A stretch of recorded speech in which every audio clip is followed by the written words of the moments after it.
It's the stringer right here. It's about 3/4 inch by about 1 1/4. There's remnants of the weldwood or resorcinol glue. So we'll clean that up. Come around, we'll clean this edge up. And like I say, we're going to feather it back. Let's see, 3/8 of an inch. I think we're going to come back about, feather it back about 2 inches. You know, starting from being proud to feather down to feather edge here, and then the patch piece will go on top. But the tip here is to go ahead and we'll draw a pattern on some wax paper of the patch piece, cut it nice and smooth, banana shaped, and get it feathered. And then once you get that nice, you make the underneath part, you shave it down to fit. If you do the underneath part first, you're messing with the top piece, and it can get out of control there. So we'll take a peek inside while we're in here, but everything looks pretty good. There's the stringers that go on the bottom. And the interesting thing about these boats is this deck,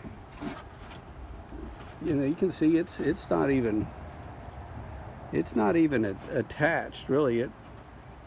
The deck is primarily attached to these stringers and around the sides here, and the center structure, daggerboard trunk, mast step. So this deck really, if you pushed on it hard enough, would flex up and down. Once you got over a frame, if you pushed it, there's just a small gap there, about big enough to put a business card through, and you can really see it down in here. Maybe you can't, I don't know. I can take that little sliver and stick it underneath there. So one of the things that does, that lets the water run through and get back to your drain plugs or your limber holes.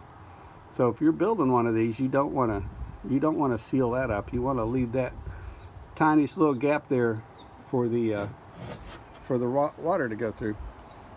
Now this is version 1.0 of the Sunfish, and they weren't worried about watertight compartments at all. They just had big holes that so they could vent it after they went sailing and let it dry out. And down here by the little floorboards that go in here and cover that up, there's drain holes on either side of the keel, bow and stern, that allow water to flow into the middle.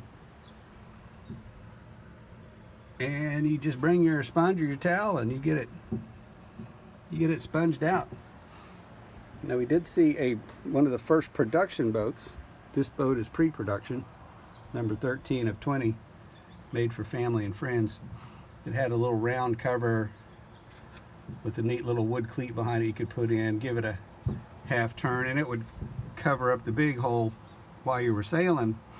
But I mean, it still had the drain hole, so it's just to keep, you know, big water from going in that way. So let's see what's going over here. So there she is. You got these holes all the way through the frames. Those are called lightning holes, as you might imagine. It's just to lighten up the frame. You don't need the entire structure there. It carries the load. There's the stringer, the deck, and the hull attaches there. There's one up top for the deck. So all in all, it's a pretty simple boat. Then you build a little daggerboard trunk. Let's see if it'll show up. Nope, looks like it's too dark. That just make a little rectangle box for the daggerboard to go through, and then up here you make another square box for the mast to go in, and it's just 3/4 inch blocks that are glued together. That might be a leak area if that glue dries up. So deck edge is nailed. Like I say, there's a frame here with a cleat about 3/4 inches wide, about 1 1/4 deep. The side is screwed to that cleat, and the frame right here is screwed to that cleat, and that's what ties the whole structure together. The stringers do not run, and by this I mean this fore and aft member right here. It runs up to about here, not quite to the mast step, and then it runs back. That's why I like leaving this boat finished bright. We could follow the nail trail to see where the structural members were underneath, back to about here, not all the way to the stern. Right here, here's another frame right here, another frame here, frame here. Transom, it's good 7/8 inch thick transom. The side plank screwed to it. One thing you can't see going up the middle of the boat's a 3-inch wide, call it a beam, or they call it a longeron, a deck longeron that runs straight up to the cockpit and continues on the other side of the cockpit forward. Underneath, the little keel strip covers it, but inside here is another keel longeron, so that's 3/4 of an inch thick, 3/4 of an inch thick, and 3 inches wide on the deck and the keel. So the frames all notch into that, and they're secured to cleats that are on the stringers and to the side planks.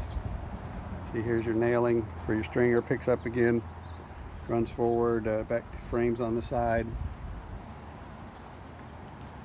Now the frames are 1/4 inch thick, except for these cockpit frames are 1/2 inch thick. Actually, I might measure this. This might be 3/8, just like the deck is 3/8. On the later boats, they went to 1/2 inch. Maybe they found some issues, but I'll get the calipers out and measure that. This boat had the long sweeping combing. You can see the nail trail here for that. And then later they would just went to the little V shape like the modern day Sunfish have. Planks are 3/4 inch oak. They run up to the bow, and you can see here this starboard plank going that way runs all the way up to the bow, and the port plank fits in just behind it. So that's starboard plank, bow plank. You can get an idea of the thickness of the deck edge, 3/8 inch marine grade ply. And underneath there's a little triangle piece called a stem that all of this structure is screwed to or nailed.